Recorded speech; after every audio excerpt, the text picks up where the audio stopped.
Alors, je salue tout de suite notre conférencier, Gaël Brustier, qui est un politologue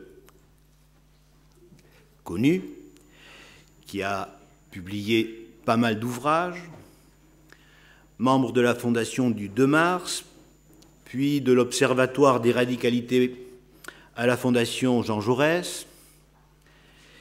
Il a également participé aux travaux de la Fondation européenne d'études progressistes, notamment en étudiant les mouvements sur la théorie du genre. Il est membre également du conseil scientifique de la Fondation Res Publica et il intervient dans différents médias comme Slate et d'autres. Il a publié de nombreux ouvrages. Les 3 derniers se trouvent sur la table du libraire dans le hall d'entrée. Les derniers, le mai 68 conservateur, que restera-t-il de la manif pour tous, qui est de 2014. À demain, Gramsci, de 2015, que je ne connaissais pas, je viens de l'acheter, et je l'ai lu presque en entier dans la matinée en vous attendant. Et enfin, son dernier ouvrage de l'année dernière, Nuit debout, que penser? Donc, c'est Gaël Brustier qui va tout à l'heure nous aider à réfléchir à ces problèmes que posent les libertés et la citoyenneté en Europe. Émanciper, liberté et citoyenneté en Europe, a priori, c'est une association de mots qui peut surprendre. Le verbe d'action à l'infinitif à partir duquel il nous est demandé de réfléchir, c'est le verbe émanciper. Émanciper, c'est-à-dire libérer, affranchir des tutelles, affranchir des dominations. L'émancipation, c'est bien un idéal, un horizon d'attente, et c'est dans ce cadre qu'il nous est proposé d'examiner l'état des libertés et de la citoyenneté en Europe. Un simple coup d'œil sur l'état actuel de l'Union européenne pourrait suffire à nous dissuader d'aller plus loin. Circuler, il n'y a rien à voir. La preuve, des preuves, les politiques de l'Union sont tellement perçues comme désastreuses que c'est en catimini, dans des cercles très restreints, devant des publics parfaitement bien choisis, que le 60e anniversaire du traité de Rome, donc le 25 mars dernier, a pu être, on ne va pas dire célébré, mais timidement et discrètement évoqué. D'autres preuves, la plupart des candidats à l'élection présidentielle française actuelle sont bien incapables de parler d'Europe autrement que pour en dire tout le mal qu'ils en pensent.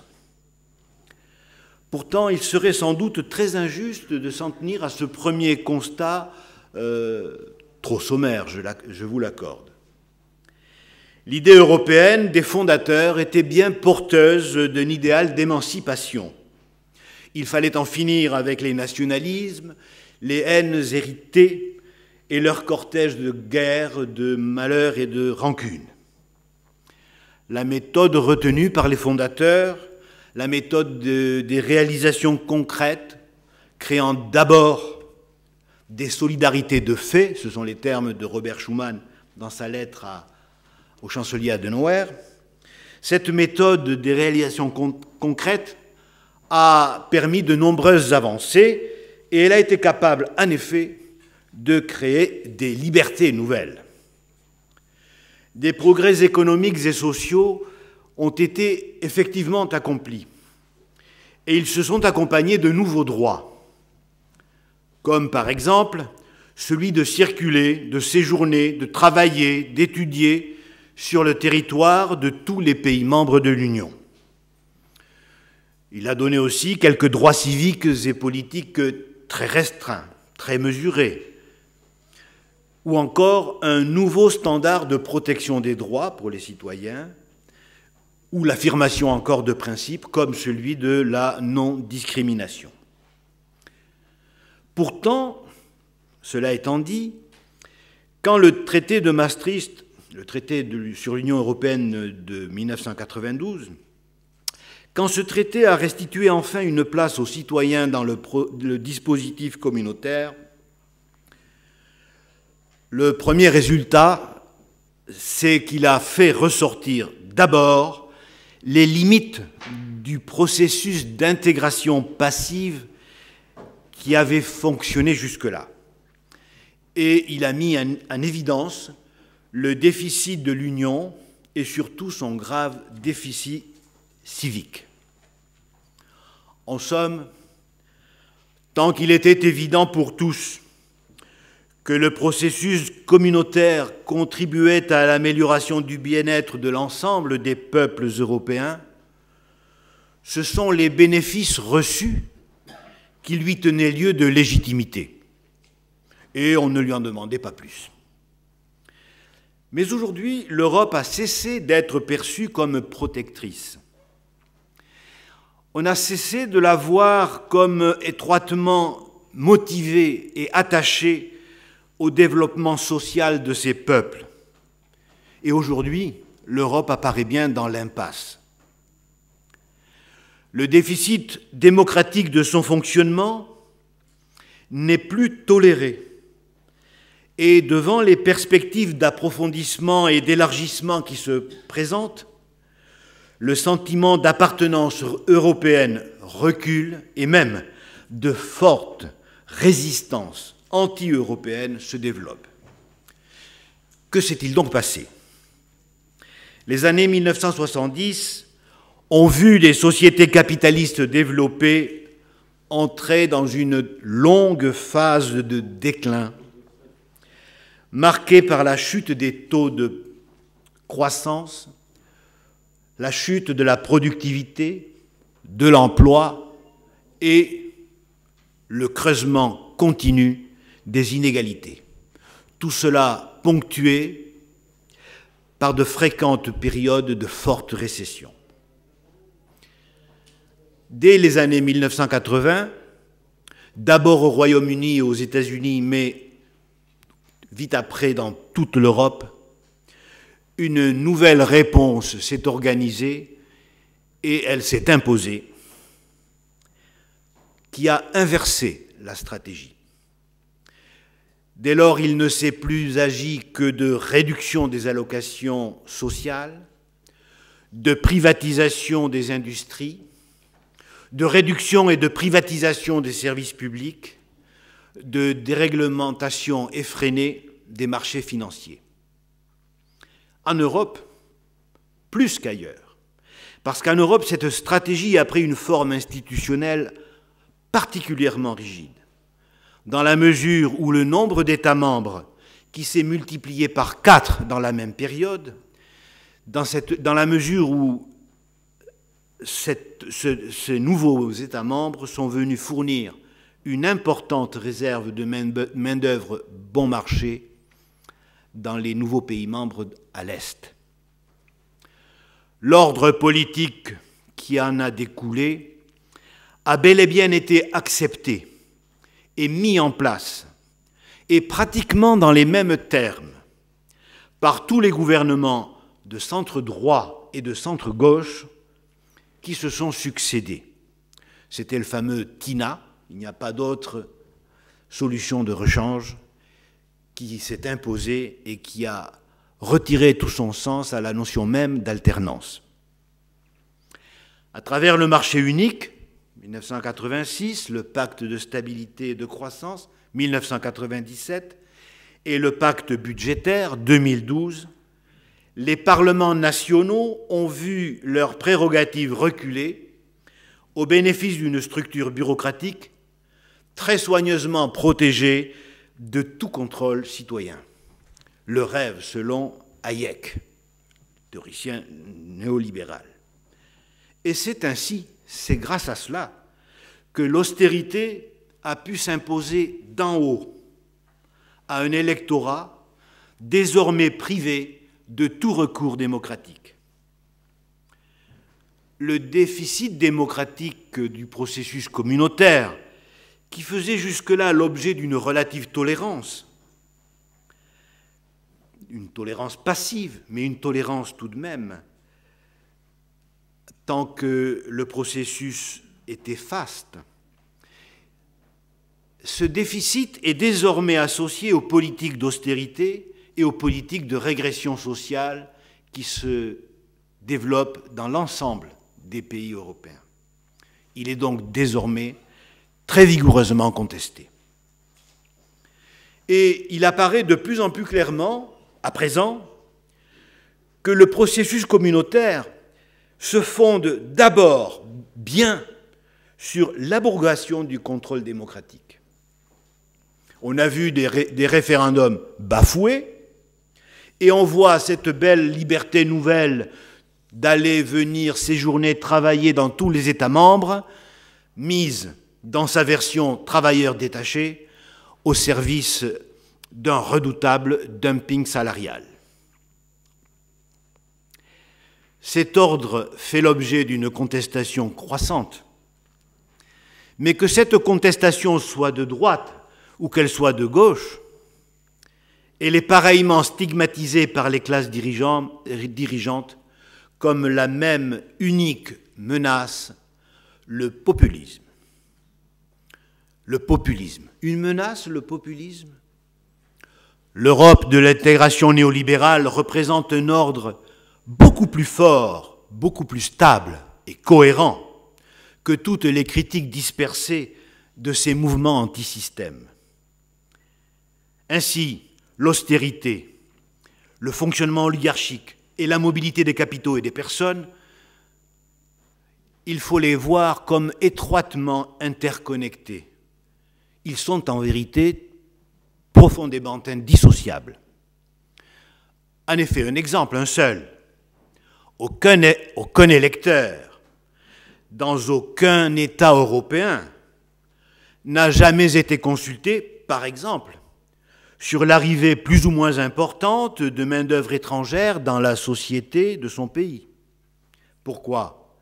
Mais parce que la négation de la démocratie, dans ce qu'est devenue cette union oligarchique qu'est l'Europe, a exclu d'emblée et définitivement toute possibilité pour les populations de se prononcer sur ces questions. Le résultat, ce résultat qu'il faut admettre, qu'il faut accepter de voir, c'est que devant cette intégration néolibérale, la déception, la désillusion populaire dépasse très largement le soutien aux forces politiques antisystèmes qui se présentent pour la combattre. Elle s'exprime aussi, elle s'exprime surtout par le renoncement, par l'abstention, la décomposition sociale et politique, la profonde désaffiliation des citoyens, le discrédit des institutions et, dans toute l'Europe, un niveau record de rejet de l'Union. L'Union européenne se trouve partout en proie à une véritable crise d'identité. La monnaie unique, qui était la solution, n'a apporté aucune croissance supplémentaire. En revanche, elle a plongé dans la difficulté les économies les plus fragiles. Et plusieurs pays d'Europe connaissent actuellement d'authentiques crises de régime, comme l'Espagne, la Grèce ou l'Italie. Et que dire de la France dans la période très profondément dégradée qu'elle traverse actuellement? Alors, l'Europe peut-elle être, peut-elle devenir, allez, soyons optimistes, peut-elle redevenir un projet d'émancipation? Faut-il pour cela poursuivre dans le processus tel qu'il a été engagé? Envisager par exemple le renforcement d'une citoyenneté politique européenne active, plus autonome par rapport aux prérogatives nationales? Les États membres doivent-ils consentir davantage de délégations de souveraineté? Ou alors, en changeant le fusil d'épaule, faut-il admettre que la construction actuelle trop terriblement marqué par les conceptions néolibérales qui ont présidé à ces dernières évolutions, doit être réformé. Et si la réforme n'est plus possible, faut-il envisager de défaire ce qui a été bâti ou une partie de ce qui a été bâti pour reconstruire autrement et pour reconstruire mieux? Voilà les quelques questions que le citoyen incompétent que je suis avait envisagé de poser à notre conférencier, grand témoin, Gaël Brustier.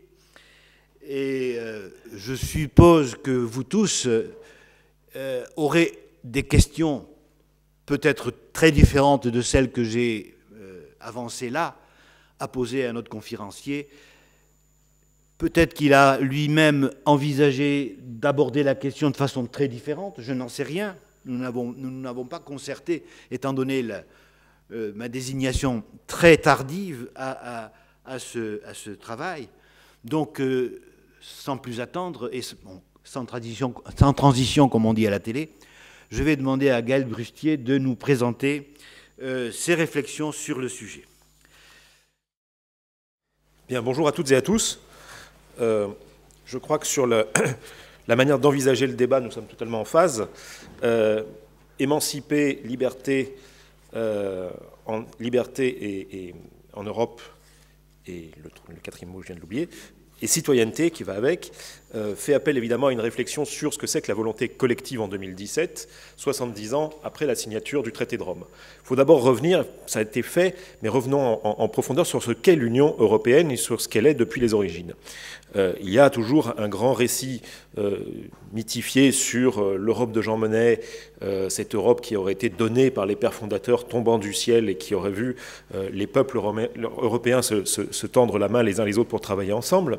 En vérité, c'est vrai qu'à partir d'après 1945, lorsque les constitutions des États démocratiques de l'Europe de l'Ouest, que ce soit dans le camp des vainqueurs ou dans le camp des battus comme l'Italie ou l'Allemagne sont rédigées, on envisage la limitation de la souveraineté absolue des États qui avait cours depuis des siècles, et que ce type de nouvelle manière d'aborder la limitation des pouvoirs des gouvernants à l'intérieur des États et de limiter le pouvoir des États à l'extérieur, dans les relations et dans les interdépendances avec les autres, apparaît bien avant que le processus d'intégration européenne ne soit enclenché.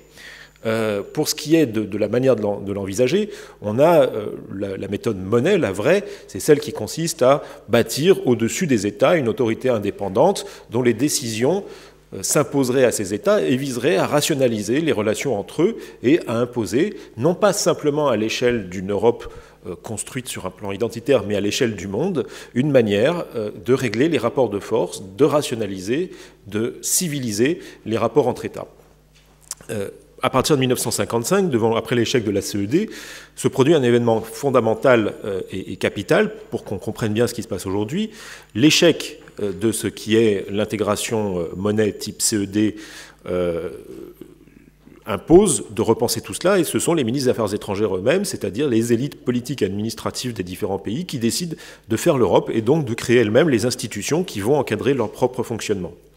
À partir de là, sans refaire tout l'historique qui a été fait, mais il faut bien comprendre que ce processus-là va avoir, cette vision du monde-là va avoir des conséquences. Elle va avoir des conséquences, notamment par la construction progressive d'une souveraineté qui va être parallèle à la souveraineté populaire que l'on connaît au sein de chacun des États démocratiques de l'Europe, de ce qui est la CE et ce qui viendra l'Union européenne.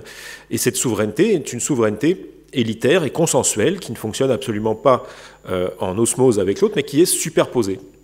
Et les élites de chaque pays vont se trouver dans un jeu d'ambivalence permanente entre ce qui est leur électorat et leur terreau d'élection et ce qui est leur terrain de discussion au quotidien.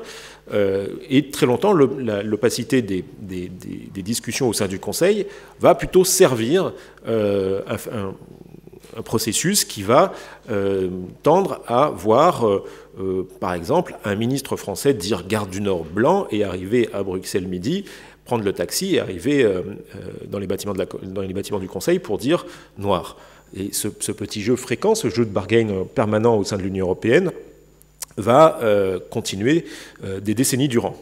Ensuite, l'Union européenne est née aussi donc à partir de Maastricht, mais il faut mentionner avant, comme ça a été dit, ce qui est son mariage total, qui est déjà contenu dans le traité de Rome, mais à partir de l'acte unique, le mariage est consommé avec le néolibéralisme, et très vite, les institutions de l'Union européenne vont devenir les principales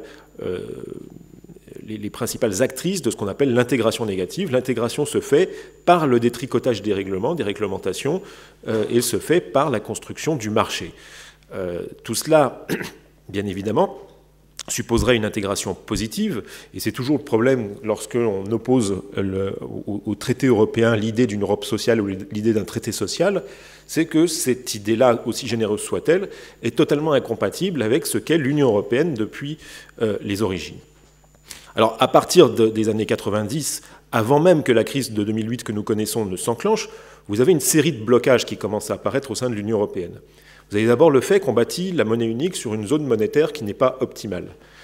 Cette conséquence-là, je ne suis pas économiste, donc je m'abstiendrai de vous faire un long exposé là-dessus, mais a un certain nombre de conséquences vis-à-vis des économies du Sud. Et quand vous écoutez les contestataires d'Espagne, de Grèce, sur ce qu'a été l'orientation de l'économie de leur pays sous l'effet de la monnaie unique, avec les effets de spécialisation dans l'immobilier pour l'Espagne et le détricotage progressif de leur faible tissu industriel, vous comprenez que cette zone monétaire non optimale a eu des conséquences sur le devenir de l'euro. Le deuxième point, c'est le fait qu'à partir du tournant des années 2000, on enclenche une grande réflexion sur l'entrée de la Turquie dans l'Union européenne. En faisant cela, on soulève un nouveau problème qui est le problème identitaire de l'Europe. Et non content de soulever ce problème-là, celui des racines chrétiennes, en fait, on touille les choses tellement qu'on commence à enclencher une mécanique de régression identitaire partout dans les pays d'Europe et de mise en avant des thématiques identitaires, des thématiques relatives au rapport à l'Orient, au rapport à l'islam, au rapport à l'immigration, qui vont servir de nouveaux carburants, en plus du carburant social qui existe déjà et qui va se développer, pour ce qu'on va appeler les mouvements nationaux populistes, les nouvelles droites radicales, etc.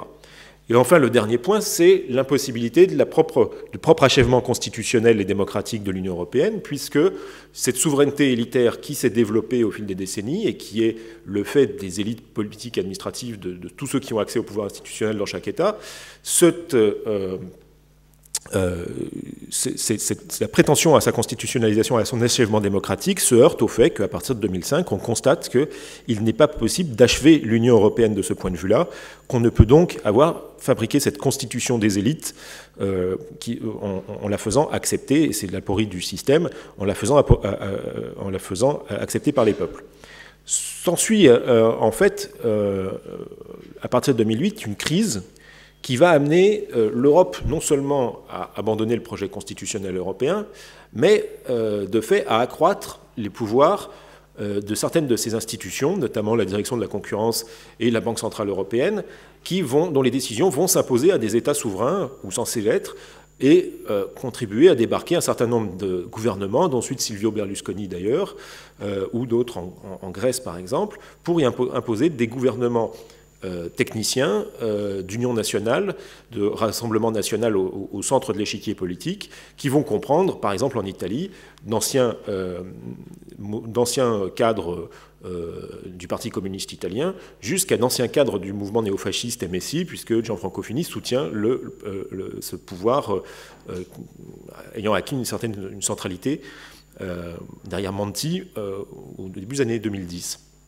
Ce type d'action en fait, de l'Union européenne peut se comprendre comme un césarisme bureaucratique, c'est-à-dire la capacité à imposer depuis le haut un certain nombre de décisions aux États, et en faisant fi d'ailleurs de tout ce qui est principe de subsidiarité, etc. C'est le grand retour d'un fédéralisme autoritaire qui avait été envisagé dans les années 30, par exemple, par un certain nombre de penseurs et d'économistes, qui avait pu exister dans les commissions travaillant au traité de 1957, mais qui avait été, sous l'effet justement de la prétention démocratique de l'Union, quelque peu mis au second plan, bien que on n'est plus parlé, enfin, y compris au sein de la Commission, Padoa Chioppa l'avait fait, qui était ministre d'ailleurs de Monti, de despotisme éclairé. Donc survient à partir de 2008 cette nouvelle façon de conduire l'Union qui va voir se développer au sein de chaque État, comme ça a été dit, des crises de régime. Des crises de régime qui sont dues à quoi? Elles sont dues par exemple en Espagne au fait que la règle d'or va être imposée par le PSOE et par le Parti populaire, les deux grands partis du bipartisme, sans l'accord de tous les petits partis nationalistes, ce qui faisait en fait une règle de base de la Constitution de 78 et du régime de transition. Et cette manière de faire des deux grands partis va aboutir à l'implosion du bipartisme tel qu'on le connaît aujourd'hui, puisque émergent des mouvements politiques nouveaux, à droite Ciudadanos, à gauche Podemos en Espagne. Vous allez avoir comme autre crise de régime l'Italie. L'Italie avait connu sa première crise de régime en 92-94. Elle la rouvre avec l'expérience Monti suite à Berlusconi. Et on aboutit aujourd'hui au fait que, dans les intentions de vote, un parti comme celui de Beppe Grillo est en tête maintenant de 4 ou 5 points devant le Parti démocrate. Vous avez la Grèce également, dont on voit que le bipartisme grec, Nouvelle Démocratie, PASOK, implose au profit de nouveaux partis, notamment de Syriza. Et on va très vite constater que l'impossibilité qu'il y a à composer, à bâtir une alternative ou à négocier une quelconque alternative, tant l'Union européenne sera raide avec le gouvernement Syriza. Mais si vous franchissez, partant de l'Italie, le Brenner, et que vous quittez les PIGS et les pays du sud de l'Europe, vous apercevez qu'il y a aussi des crises de régime dans l'Europe, dans la zone marque, pour des raisons totalement symétriques à celles du sud de l'Europe. Le FPE en Autriche, par exemple, actionne un populisme qui se veut contestataire des règles de l'Union européenne, mais non pas, et de l'euro, mais non pas sur le constat que l'euro écraserait leur croissance, mais sur le constat que l'euro leur impose une solidarité dont ils ne veulent plus avec le sud de l'Europe. Alors la question qui se pose à nous, évidemment, est assez simple, c'est quelle alternative bâtir maintenant en Europe? La question fondamentale, quand on regarde la politique aujourd'hui, c'est que on s'aperçoit. D'ailleurs, Emmanuel Macron en est tout à fait l'incarnation. La négation des antagonismes, à la fois économiques et sociaux et politiques, et l'idée que l'on devrait gouverner par-delà les anciens clivages sur un certain nombre de bonnes intentions, de bonnes pratiques et sur une bonne gouvernance. Ce sont les gouvernements techniques que j'ai cités, Monti, etc.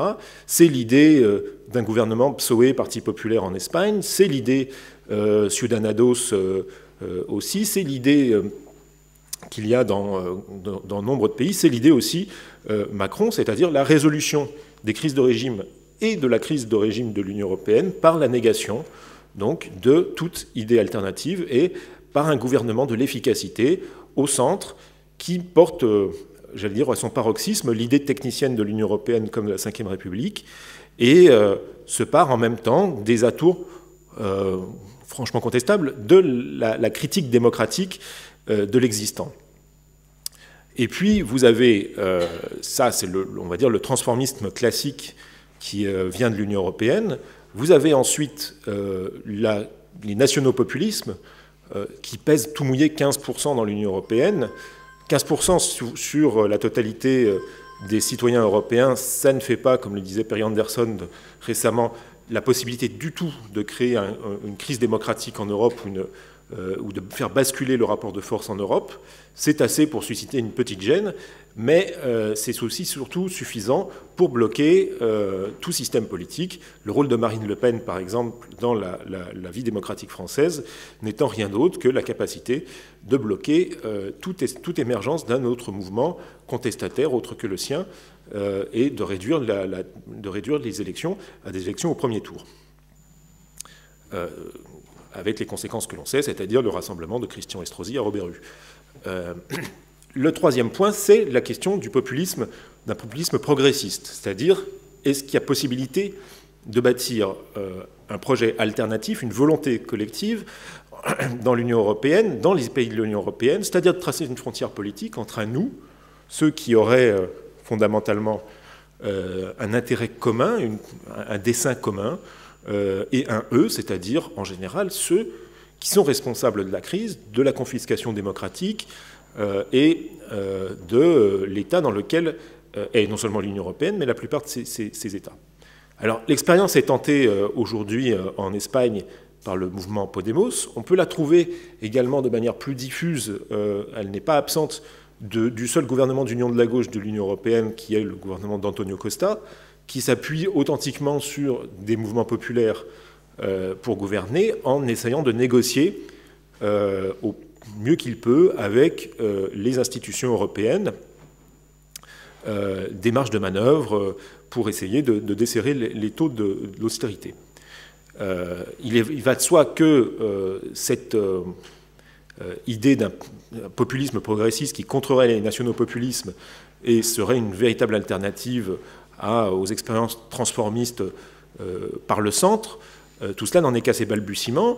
Les récents sondages et les sondages d'aujourd'hui en France tentent à prouver que, en embrassant cette stratégie discursive-là, Jean-Luc Mélenchon n'a probablement pas n'est pas passé à côté des opportunités que cela pouvait représenter. La question est donc maintenant devant nous de la constitution, dans les crises de régime, dans l'évolution des clivages, dans la crise des clivages que nous connaissons, de la construction de nouvelles identités politiques. Toutefois, il y a un angle mort, et l'angle mort, on en revient au début, c'est-à-dire que construire une volonté collective, oui, mais quelle volonté collective peut-on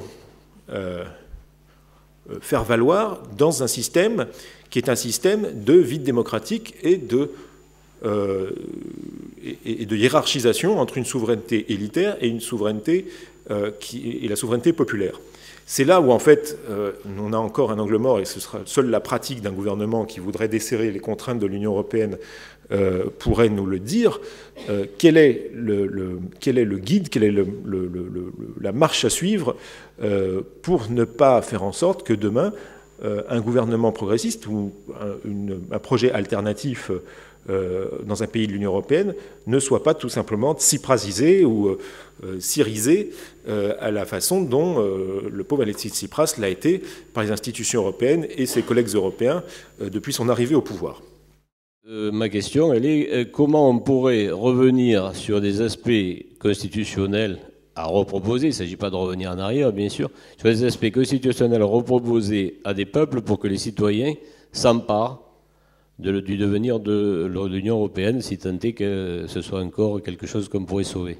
À partir du moment où on considère que l'Union européenne telle qu'elle est faite, telle qu'elle est constituée, n'est pas d'ailleurs qu'un cadre juridique, c'est un processus sociologique, c'est un processus d'émancipation des élites de chaque pays par rapport à ses propres peuples. La Constitution qui existait en 2005, pour avoir assisté aux réunions de la Convention, avoir vraiment beaucoup bossé dessus, si vous voulez, c'est pas du tout la Constitution des peuples. Ça n'a rien à voir. C'est la Constitution des élites émanant de chacun des peuples. Avec beaucoup de brio, avec beaucoup de talent, vous avez des gens qui sont des polyglottes, qui sont l'élite et la petite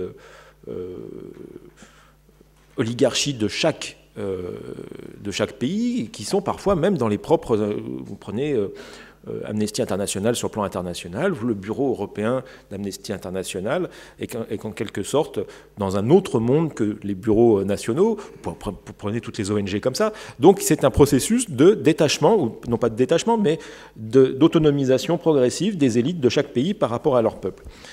La Constitution n'avait de constitution que dans le sens où elle était élitaire. C'était pas la Constitution, c'était pas une démocratie en devenir. Justement, un des points de blocage de l'Union européenne, c'est qu'elle ne peut pas se constituer en démocratie. Elle n'y parvient pas, non pas pour des raisons parce que les gens sont bêtes, non parce qu'ils sont méchants, non pas parce qu'il y a des mauvaises intentions simplement du point de vue des élites qui font ce truc-là, mais que simplement il n'y a pas de mort symbolique de l'État-nation, il n'y a pas de l'unité de survie qui est la nation, au sein de l'Union européenne. Ça arrivera peut-être, seulement on ne sait pas quand ça arrivera. Et dans le temps où vous ne savez pas quand ça arrivera, il y a quand même le court terme et le moyen terme où vous avez quelques risques que vous prenez à, on va dire, maltraiter la souveraineté populaire, etc. À supposer que les citoyens soient méchants et soient un nid de frelons, quand vous voyez un nid de frelons, vous ne prenez pas un bâton pour taper dessus comme un sourd pour essayer de régler le problème. C'est à peu près pareil si vous prenez le peuple avec autant de mépris que ceux qui ont pensé qu'ils étaient bêtes et qui ne comprenaient rien. Est-ce que si la France remet en question les traités, de par son poids, de par sa population et la place qu'elle a au niveau économique, politique, est-ce qu'elle peut infléchir quelque chose dans le fonctionnement de l'UE? Et la deuxième chose, c'est le fonctionnement démocratique national ne peut rien contre les traités européens, nous a dit Claude Juncker à propos du référendum en Grèce. Est-ce que c'est vrai? Pour ce qui est de la France, c'est 16%, je crois, je me chiffre, mais je suis mauvais en chiffres, hein, j'ai des problèmes avec les chiffres. Je crois que c'est 16% du poids de l'économie européenne, donc ça change par rapport à la Grèce, 2%. Voilà. Après, la question que vous posez est une question qui est encore une fois sociologique, c'est-à-dire qu'à partir du moment où vous avez des élites dans chaque pays, le processus, c'est pas l'Europe méchante contre les États-nations gentils. Ça, c'est une vision qui est erronée. Le problème est que dans chaque pays, l'autonomisation de ces élites technocratiques, celle de la Ve République d'ailleurs, qu'elle soit de gauche ou qu'elle soit de droite, cette autonomisation-là, ce sont eux les acteurs de l'Union européenne. Et s'il n'y a pas de volonté, c'est parce que quelqu'un qui est à la direction du Trésor va vous dire, vous savez, moi, j'ai plus d'intérêt à être reconnu par mes collègues des autres pays européens que par les citoyens français qui ne comprennent rien à mes enjeux. C'est ce qu'ils vous disent explicitement. Je veux dire, c'est pas du tout, c'est pas la théorie du complot, c'est que leur espace d'action, leur espace de compétence, leur espace de reconnaissance par les autres se fait à un niveau qui n'est plus simplement celui, on n'est plus dans la France de la Troisième République ni de l'OSS 117, on est passé dans un monde différent où le principal enjeu, c'est de reconnecter les élites du pouvoir avec les mondes populaires. Donc il faut, pour que la volonté, justement, pour tordre le bras à l'Union européenne, il ne faut pas simplement avoir la majorité des voix, il faut qu'au contraire de Tsipras, vous ayez des gens qui soient rodés et qui aient une claire vision des choses et qui soient capables, dans le champ du pouvoir de l'Union européenne, d'infléchir et de tordre le bras aux autres. Et de défaire les processus dans lesquels ils sont engagés. Ce qui n'est pas rien quand les gens sont accoutumés à ce type de fonctionnement, quoi. C'est naturel pour eux. Il n'y a pas une erreur de stratégie qui est que, en réalité, le problème, c'est la mondialisation. Alors, l'Europe et la mondialisation, oui, tout à fait. Je suis tout à fait d'accord. En fait, le Royaume-Uni, d'ailleurs, a pris les devants, puisqu'ils avaient préparé la réactivation de tous les accords avec le Commonwealth, et l'intention du gouvernement britannique, ancienne déjà, c'est de pouvoir se constituer aux portes de l'Europe en espèce de Singapour nord-atlantique. La pensée de Monnet était riche d'un certain point de vue, c'est qu'il avait compris qu'il fallait rationaliser les interdépendances. Et qu'il était businessman, il avait une pensée technicienne extrêmement rationnelle, c'était un type... mais il avait compris que tout ça n'était pas destiné à organiser l'Europe, pour l'identité européenne, c'était pas du tout son but. Le but, c'était d'organiser le monde. Et on atteint un moment où l'organisation du monde et la rationalisation des interdépendances est plus que jamais de mise. Le problème n'est pas de fantasmer sur effectivement le repli identitaire européen dans une forteresse européenne ou de s'acharner à essayer de faire en sorte que les peuples européens rentrent dans un cadre qui est non seulement pas... surtout inutile en fait dans le rapport, si vous faites de tous les petits Européens, simplement de petits nationalistes européens à la place d'avoir des petits nationalistes français, vous allez pas avoir gagné grand-chose en vérité dans un monde qui est aussi interdépendant que le monde actuel et dans lequel chaque nation en fait peut se mouvoir. On voit très bien d'ailleurs le retour des politiques nationales d'influence sur le plan mondial. C'est quand même pas rien. Donc voilà sur la question de la mondialisation. Le prurit identitaire européen ne résoudra rien. Voilà, c'est une des réalités de la chose. Moi, libre penseur, pour moi, émanciper, c'est se libérer de la pensée religieuse et des jeux de croyances. Or, j'assiste dans l'Europe d'aujourd'hui à un regain du religieux considérable, y compris le dernier événement qui a consisté pour l'arrêt aux pages des gens de Bruxelles à aller fêter les 70 ans du traité de Rome dans les bras du pape. Dans les bras du pape. Il faut le faire. Vous avez par ailleurs Poutine qui va embrasser sur la bouche le patron de son église rénovée, et on est très loin du dictat athée de la Russie ancienne. Et la Pologne, n'en parlons pas, alors religieuse jusqu'aux dents, encore plus que jamais. Donc tout ce phénomène de jeu de croyance et d'infantilisation de la population me paraît encore plus important que la dégringolade économique. Vous avez totalement raison ensuite sur la religion et le retour du religieux en Europe. Mais la crise identitaire liée aux racines chrétiennes de l'Europe, à partir de 1999-2000, quand l'affaire turque arrive, surgit cette idée des sources chrétiennes de l'Europe. Et il y a la théorisation au sein de plusieurs écoles de juristes en Europe du fait qu'il faut asseoir le droit européen, il faut asseoir l'action publique sur quelque chose qui transcende, qui ne soit pas simplement que les droits de l'homme, mais par exemple, on retrouve dans un certain nombre de textes, dont Jean-Marc Ferry, dont Weiler, dont un certain nombre d'autres, des réflexions assez puissantes sur le rôle du religieux, sur le rôle de la pensée religieuse, de l'héritage religieux, qui est sécularisé, mais quand même dans la prise de décision au niveau européen. Et puis vous avez le simple prurit identitaire qu'on connaît actuellement, et qui fait qu'on va faire... On essaye de trouver dans le théologico-politique, beaucoup plus simplement, une espèce de substitut à l'impuissance du politique telle qu'elle apparaît aujourd'hui dans la mondialisation. Donc c'est une manière de se rassurer que d'aller en menti ou au pas voir le pape. Voilà. Mais le retour du religieux, vous avez raison là-dessus, mais il est consubstantiel à la crise d'identité de l'Europe, en fait, et au débat qu'elle s'est elle-même ouverte avec... depuis 15 ans. Est-ce qu'il y a des enseignements à tirer de ce Brexit pour la poursuite du processus communautaire?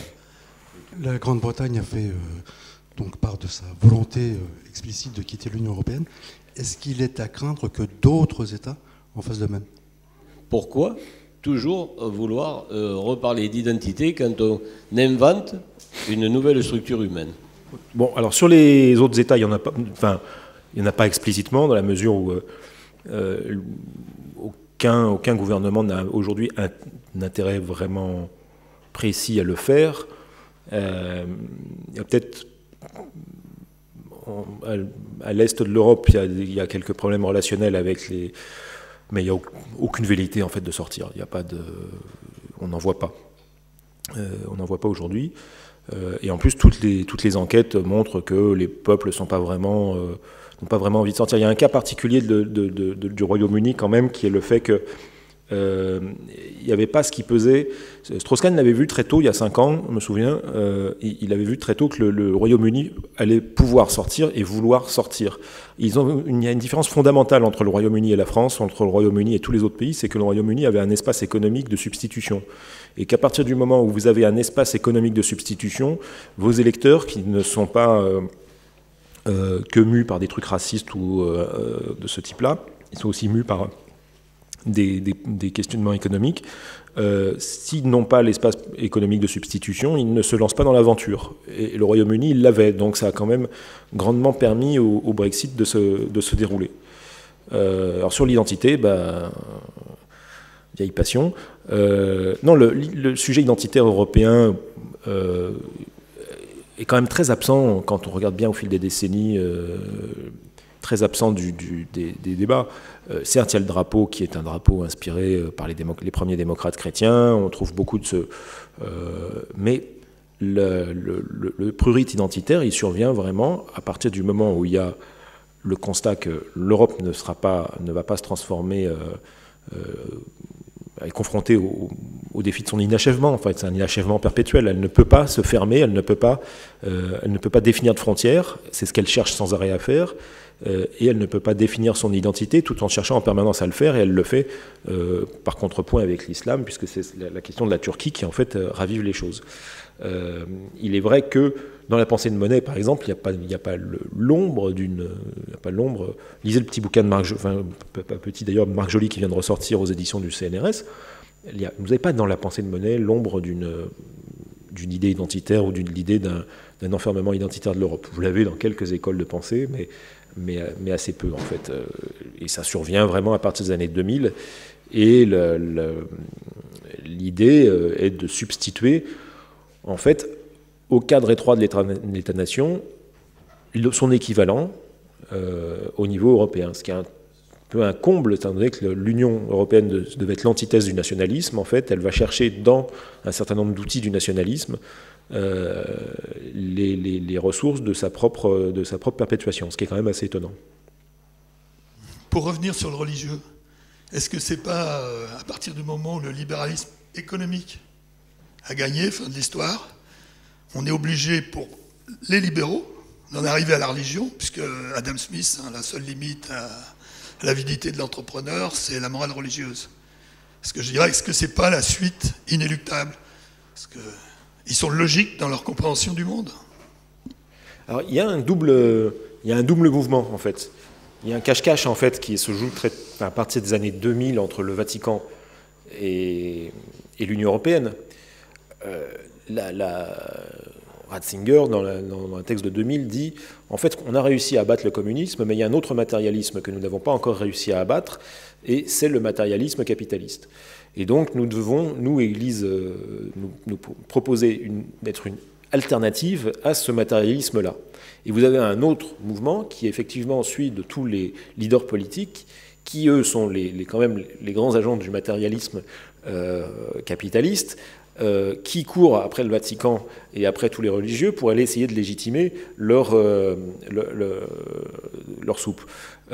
Avec, au point paroxystique qu'on voit très très bien dans nos quartiers, c'est-à-dire, pour une autre religion, c'est le fait que plus le libéralisme s'avance, plus vous ubérisez la cité, plus la cité tend à chercher dans la foi, dans l'expression de la foi surtout, ou dans l'expression du religieux, une espèce de cadre qui donne des bornes à ce que le marché ne lui donne pas, avec le moment où la République, ou l'État social, ou la perspective républicaine, la perspective collective recule à fond. Donc effectivement, vous avez ce double mouvement, mais l'influence, hormis le cléricalisme habituel, l'influence par exemple du Vatican sur l'Union européenne, aujourd'hui, est une influence nulle. Il y a une instrumentalisation des religions par les politiques, ça dans tous les pays on le voit de manière croissante, mais qui est, j'allais dire, qui n'est pas le... Bien voir comment les choses s'organisent. Qui va chercher qui peut avoir un jeu politique ensuite, mais fondamentalement, l'Union européenne n'est pas une création du Vatican, ni quoi que ce soit, quoi.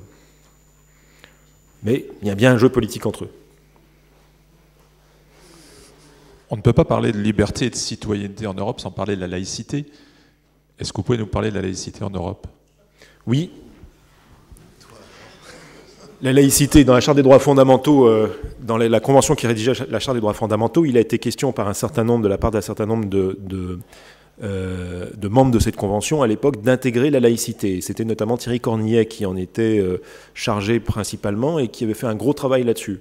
Alors il avait trouvé, là-dessus j'ai pas révisé, donc je vous prie de m'excuser, mais je pourrais vous envoyer les documents.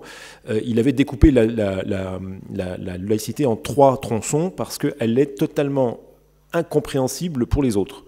Il avait inséré la neutralité et 2 autres éléments qui m'ont échappé, je vous le dis, je vous prie de m'en excuser, mais et qui avaient tendu à essayer de faire en sorte que dans la Charte des droits fondamentaux, on puisse retrouver ce principe de laïcité un peu saucissonné et passé en contrebande. Ça n'avait pas été facile. Il est vrai que aujourd'hui, la mode n'est pas la laïcité en Europe. Ce qui est à la mode, c'est effectivement le retour, non pas du religieux, non pas du cléricalisme en tant que qui donnerait autrement que sous forme de clientèle ou d'adjuvant, mais ce qui est à la mode, c'est de dire que le droit européen est inspiré par des sources qui sont des sources issues de la philosophie chrétienne, de l'inspiration de la religion, etc., etc. Ça, c'est très à la mode. Je vous dis, c'est tout ce qu'écrit Weiler, Jean-Marc Ferry. Il y a beaucoup de penseurs qui sont sur ces thèses-là, qui aussi préfigurer un peu tous les mouvements de retour sociaux du religieux, les mouvements conservateurs, type la Manif pour tous, etc., ont pu aussi, à un moment donné, dans l'affirmation des points non négociables de l'Église, par exemple de Benoît XVI, dans l'espace public, ont pu se prévaloir de ce type de pensée en expliquant que, oui, c'est certes, on était dans des pays laïques, c'était un droit civil, mais au fond, la famille, c'était quand même la première unité du monde et que la première unité de la société, la première cellule sociale, et que ça s'inspire d'un ordre qui doit échapper à la démocratie et à la vox populi, parce que ça échappe, voilà, ça c'est quelque chose de, c'est un ordre naturel, c'est un ordre qui dépasse chacune de nos vies, chacune de nos volontés. Et donc ça, oui, vous avez ce type de réflexion qui a cours. Je vous dis, c'est toute cette réflexion depuis 15 ans là-dessus, mais qu'on doit beaucoup en fait au vide. Aussi au grand vertige que ceux qui ont fait l'Union européenne ont été victimes depuis 15-20 ans, quoi. Le système économique libéral repose sur la concurrence entre des États qui affichent une union, enfin, ou qui voudraient afficher une union. Alors, qu'est-ce qui reste de cette union, puisque, à part la concurrence économique... En gros, ce qui reste de l'Union européenne, c'est les politiques communautarisées, politique monétaire, politique budgétaire, politique commerciale, droit de la concurrence. C'est le cœur de ce qui fait aujourd'hui la raison d'être de l'Union européenne. C'est une manière de régler des rapports de force. Les rapports de force n'ont jamais disparu dans l'Union européenne, ils ont été intégrés à un cadre institutionnel. Et aujourd'hui, on voit bien que ce cadre institutionnel, parce que aussi les gens qui dirigent les États le veulent, est en train de glisser vers une pente autoritaire, c'est-à-dire commence à désigner lui-même les gouvernements qui doivent appliquer les politiques qui sont décidées au consensus au niveau européen. Mais il y a un grand absent dont je ne voudrais pas quand même qu'on rate le rôle des élites économiques allemandes sous Angela Merkel, qui ont fait utiliser aussi le rapport de force à l'intérieur de l'Union européenne et fabriquer le consensus européen uniquement selon les intérêts qui étaient les siens, et ceux de la zone marque, enfin de la zone euro-marque, l'euro nord, enfin toute la zone nord de l'euro.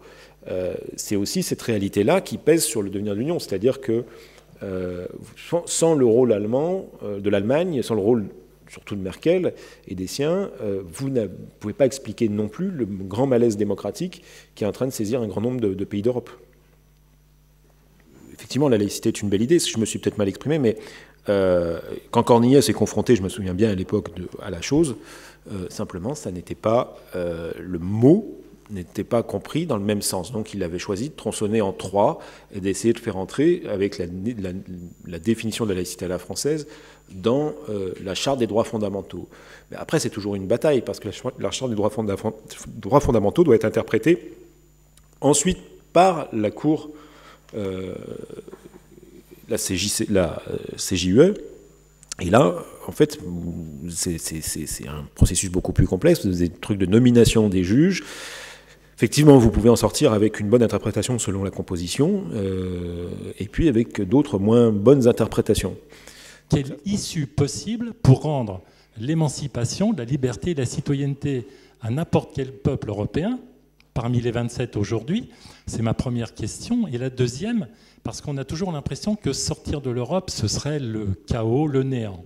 Mais moi, je constate, de mon modeste point de vue, qu'il y a un pays qui vit là au centre de l'Europe, qui respecte par système de votation, donc de référendum, son peuple et ses décisions, c'est la Suisse, et il me semble qu'elle vit plutôt très bien en dehors de l'Europe. Quel est votre point de vue? Est-ce qu'on peut... Oui, ce serait peut-être pas, enfin, ce serait pas le retour des dinosaures ni la fin du monde si la France quittait l'Union européenne, mais elle serait peut-être confrontée aussi à un certain nombre de problèmes qui continueraient. Il n'est pas certain que le simple fait de quitter l'Europe lui procurerait beaucoup de mieux. La question qu'il y a fondamentalement, c'est comment faire respecter les choix des pays, et ça passe par un changement de rapport de force aussi au sein de l'Union européenne. C'est-à-dire qu'il y a 5 ans, je pense qu'il y a un président de la République qui a été élu en France qui avait la possibilité de tendre le bras à la chancelière Merkel et qui ne l'a pas fait. Le TSCG, c'est la ligne Strauss-Kahn, c'est pas une ligne de gauchiste. Hein. La ligne Strauss-Kahn était très simple. Il disait le TSCG, c'est non, on dégage des marges de croissance économique, réforme structurelle ensuite. Sinon, on aura, disait-il tout à fait simplement, des émeutes, une efflorescence de mouvements populistes et le président de la République en place sera balayé. Je constate que 5 ans plus tard, les prédictions qu'il avait données s'avèrent tout à fait justes. Il y a un problème à la base de définition aussi de ce consensus économique européen qui passe notamment par le silence pesant de la France. Dès que quelqu'un dit non en Europe, quand il a été question de dire non au TAFTA et de dire non et le non au CETA, ce sont été 2 batailles où il a fallu que les hommes qui ont mené ces batailles ne cèdent pas d'un pouce de terrain parce que les pressions sont énormes. Paul Magnette, qui est pas un anti-européen, tout au contraire, puisque sa raison première a été d'être un des universitaires les plus pointus sur le sujet, a subi des pressions, comme il dit. Si il y avait autant de pression sur les paradis fiscaux qu'il y en a eu sur moi, vraiment, on se porterait pas mal. Il y a un problème de rapport de force, notamment du fait de l'effacement et notamment du fait de l'absence aussi de toute volonté politique française en la matière depuis plusieurs années, notamment du gouvernement en place et du président de la République en place, qui n'a eu de cesse que de passer sous le tapis dès qu'il s'agissait de parler aux Allemands parce qu'il avait peur de leur parler. Écoutez, conséquences sont payées. Hein. Tout à l'heure, je posais la question du Brexit. On aurait pu faire un parallèle avec l'élection de Donald Trump. Il est quand même frappant que ce soit 2 grands pays démocratiques, 2 immenses peuples démocratiques, qui, chacun à sa manière, à un moment donné, ont renversé la table. Non. Le Brexit, c'est une façon quand même de dire merde à l'Europe. Hein. C'est une question. L'interprétation du Brexit, moi je me borne à une interprétation classique du Brexit et du vote Trump, c'est qu'à un moment donné, vous avez dans la mondialisation un certain nombre de classes sociales, de groupes sociaux dans des pays qui en ont fait plutôt les frais ou qui n'ont rien gagné. C'est le cas de la classe moyenne britannique, notamment la classe ouvrière britannique, et c'est le cas de la working class américaine. Et quand vous regardez bien ce qu'elles ont bénéficié en termes de revenus, les retombées de revenus de la mondialisation, vous voyez très bien qu'elles sont sinon perdantes, du moins pas gagnantes du tout. Et vous voyez d'autres groupes sociaux qui s'en tirent beaucoup mieux et qui ont connu une ascension. Et en fait, Trump s'est jeté là-dessus, a très bien compris à qui il fallait parler pour bâtir sa coalition électorale et gouverner les États-Unis. Et comme le Brexit s'est construit là-dessus, parce que Johnson avait la même intuition. Maintenant, vous avez aussi des jeux qui sont autres, c'est-à-dire que ça, c'est la réalité électorale, et puis vous avez au sein le rapport de force au sein de chaque sphère du pouvoir de chaque pays, et depuis longtemps, chez les Britanniques, même des gens qui disaient oui à ce référendum, songeaient à la sortie, ou l'envisageaient du moins, et n'avaient pas une déférence religieuse envers l'Union européenne, mais simplement préparaient, avaient plusieurs cartes dans leurs mains, dont celle de la sortie et de la constitution d'un Royaume-Uni, comme de cette stratégie d'un Singapour aux portes de l'Europe, qui leur apporterait beaucoup plus que l'Union européenne. Quant à Trump, on voit très bien en ce moment les trucs compliqués qu'il y a entre le commandement militaire américain, le nationalisme économique type Buchanan, etc., et les arbitrages qu'il est en train de faire entre ces différentes dimensions, mais qui rompent, effectivement, on est aux antipodes de l'ère Clinton, pour le coup. Bien, merci. Merci beaucoup.